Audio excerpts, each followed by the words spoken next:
नमस्कार दोस्तों, मैं अंकुर उपाध्याय स्वागत करता हूं आप सभी का आपके अपने YouTube channel share market analysis में। दोस्तों, आज बाजार में आखिरी के 15 मिनटों में बड़ा कामकाज हुआ है। आपको स्क्रीन पे नहीं दिखा लेकिन हुआ है। अब वो क्या हुआ है वो मैं आपको बताने जा रहा हूं। फंड्स का आदान प्रदान, यानी पैसे आए हैं, पैसे निकले हैं बड़े लेवल पे। अब कौन कौन से स्टॉक्स हैं जिनमें पैसे आए हैं और कौन कौन से स्टॉक्स हैं जिसमें से पैसे निकले हैं और क्यों निकले हैं, क्यों आए हैं, पहले वो बताता हूं।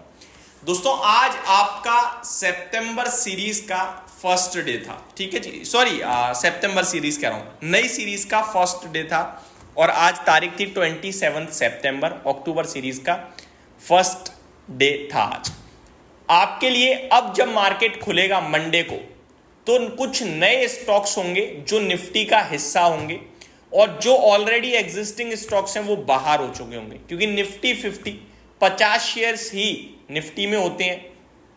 तो कोई बाहर जाएगा तभी कोई अंदर आएगा। इसीलिए आप लोगों से मैं काफी बार कहता हूं कि निफ्टी में जो बिगिनर्स हैं, जो समझ में नहीं आता पैसा कहां लगाएं, वो निफ्टी में निवेश करो। कैसे करते हैं? ईटीएफ के माध्यम से निफ्टी ईटीएफ खरीदो। इसमें क्या होता है, अगर कोई कंपनी अच्छा प्रदर्शन नहीं कर रही ना तो ये खुद ही उसे सेमी एनुअली रिव्यू करके बाहर का रास्ता दिखा देते हैं कि भैया आप अच्छा नहीं कर रहे, आप निकलो और मार्केट में जो अच्छी कर रही है उसे अंदर लेके आओ। समझ गए आप? तो ये क्या होता है, आपको स्टॉक की रिसर्च करने की जरूरत ही नहीं है, वो खुद ब खुद कर रही है अपने आप।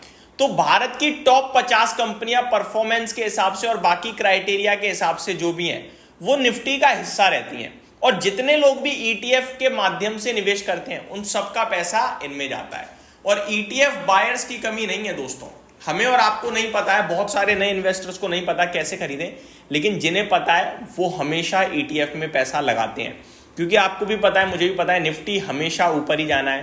पहले 6000 था, 20000 हुआ, अभी 24 हुआ, अभी 26 हो गया है, अभी 27 हो जाएगा क्या पता, और 2030 तक बात चल रही है कि 50,000 हो जाएगा। तो मार्केट तो ऊपर ही जाना है, सबको पता है। ठीक है, तो ये एक अलग केस है।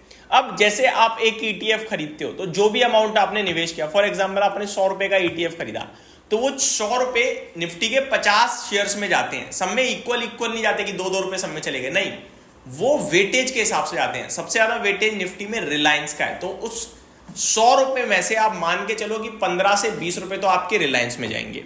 देन एचडीएफसी बैंक में जाएंगे 10-12 रुपए। देन आईसीआईसीआई बैंक में भी सिमिलर जाएंगे। देन इन्फोसिस में जाएंगे, देन टीसीएस में जाएंगे, और फिर 45 कंपनियां बची और 50 रुपए बचे, फिर उन कंपनीज में भी उस हिसाब से आएंगे। मतलब निफ्टी में 5 कंपनियां जो है, रिलायंस, एचडीएफसी, आईसीआईसीआई और टीसीएस, इन्फोसिस, इनका वेटेज हाईएस्ट लेवल पे, इनमें आपका बड़ा पैसा जाता है। और ये सारा वेटेज कौन डिसाइड करता है? यही जो एक्सचेंजेस हैं, जो सेबी है, ये आपका टाइम टू टाइम रिव्यू करते रहते हैं, एक्सचेंजेस, एनएससी वगैरह, और फिर उसको एडजस्ट करके आप निवेश करते हो। अब कौन कौन से स्टॉक्स अंदर आए हैं और बाहर गए हैं, मैं आपके साथ बिना किसी देरी के लिस्ट शेयर कर देता हूं। मैंने डिटेल शेयर कर दी है। तो क्लोजिंग बेसिस पे आज एडजस्टमेंट हो चुका है। निफ्टी नेक्स्ट, पहले निफ्टी की बात करता हूं दोस्तों, फिर निफ्टी नेक्स्ट 50 पे आएंगे। निफ्टी 50 में सोमवार से ट्रेंट और बीईएल का शेयर मिलेगा आपको निफ्टी के अंदर। ट्रेंट और बीईएल यानी भारत इलेक्ट्रॉनिक्स लिमिटेड निफ्टी का हिस्सा बन गए हैं, और उसके सामने जो बाहर जाएंगे वो डीवीज लैब और एलटीआई माइंट्री जाएंगे दोस्तों। यानी डीवीज लैब और एलटीआई माइंट्री जो अभी तक निफ्टी का हिस्सा है, अब वो निफ्टी का हिस्सा नहीं रहेंगे। अगर आप इनके वॉल्यूम्स देखो तो ट्रेंट में आज 8,758 करोड़ का कामकाज हुआ है, और आखिरी के 15 मिनटों में सारा वॉल्यूम्स होगा। ये क्यों होगा? क्योंकि भैया एडजस्टमेंट हुआ ना। बीईएल में 6,115 करोड़ का टर्नओवर हुआ है। डीवीज लैब में 3,751 करोड़ का टर्नओवर हुआ है। एलटीआई माइंट्री में 3,236 करोड़ का टर्नओवर हुआ है। क्यों? क्योंकि एडजस्टमेंट ने सारे। ठीक है जी।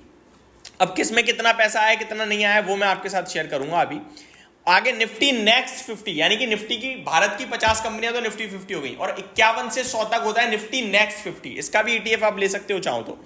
इसमें भेल, डीवीज लैब जो निफ्टी से बाहर हुआ है, जेएसडब्ल्यू एनर्जी, एलटीआई माइंट्री शामिल हो गए हैं। देखो, निफ्टी 50 से बाहर होते हो तो निफ्टी नेक्स्ट 50 में जाते हो पहले, और निफ्टी 50 में आते हो उससे पहले आप निफ्टी नेक्स्ट 50 का हिस्सा होने चाहिए। यानी भारत की टॉप 100 से टॉप 50 में एंट्री करते हो, और टॉप 50 से बाहर निकल रहे हो तो अगली 50 में जाते हो। ठीक है जी। अब ये 4 कंपनियां आ रही हैं तो बाहर भी हुई होंगी, तो बाहर कौन सी नहीं है वो मैं आपको बताता हूं। आगे पहले मैं आपको ये बताता हूं, एनएससी में बैंक निफ्टी में बंधन बैंक बाहर हो जाएगा और कैनरा बैंक अंदर आएगा।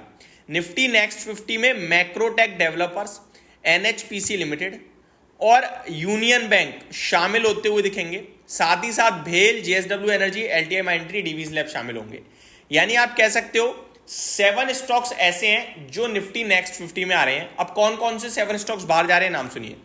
Berger paint, BEL, Colgate, Marico, SBI cards, SRF, Trent. अब ट्रेंट और बीईएल जो 2 कंपनियां वो तो निफ्टी नेक्स्ट 50 में गई हैं और बाकी 5 कंपनियां आई थिंक निफ्टी 100 से बाहर हो रही हैं। निफ्टी 500 में 27 शेयर्स में बदलाव है। निफ्टी 500 यानी भारत की टॉप 500 कंपनीज जो हैं उनमें 27 शेयर्स में बदलाव हुआ है। निफ्टी स्मॉल कैप 100 में 25 शेयर्स का बदलाव हुआ है और निफ्टी मिड कैप 100 में 19 शेयर्स का बदलाव हुआ है। अब किस में कितना फ्लो आ रहा है वो सुन लीजिए एक बार। ट्रेंट 4140 करोड़ का इनफ्लो, बीईएल 2810 करोड़ का इनफ्लो, कैनरा बैंक 769 करोड़ का इनफ्लो, जेएसडब्ल्यू एनर्जी 451 करोड़ का इनफ्लो, मैक्रोटेक डेवलपर्स 420 करोड़ का इनफ्लो, एनएचपीसी 420 करोड़ का इनफ्लो, भेल, यूनियन बैंक, ओएनजीसी 200 से लेकर 400 करोड़ का इनफ्लो है। कोल इंडिया, सिप्ला, जोमेटो 100 करोड़ से 217 करोड़ का इनफ्लो है। अब आउटफ्लो कहां हो रहा है? पहला डीवीज लैब 1673 करोड़ का आउटफ्लो, एलटीआई माइंट्री 1363 करोड़ का आउटफ्लो, एनटीपीसी 1137 करोड़ का outflow, MNM, ICICI bank, HDFC bank में भी 450 से 970 करोड़ का आउटफ्लो होते हुए देखा है। कोटक, इन्फोसिस, मैरिको में भी आउटफ्लो है। ये सब कुछ आज क्लोजिंग बेसिस से लागू हो चुका है। ये डिटेल्स थी जो मैंने आपके साथ शेयर करी है। होप आपको जानकारी पसंद आई होगी। Thank you so much for watching this video. Have a great day guys.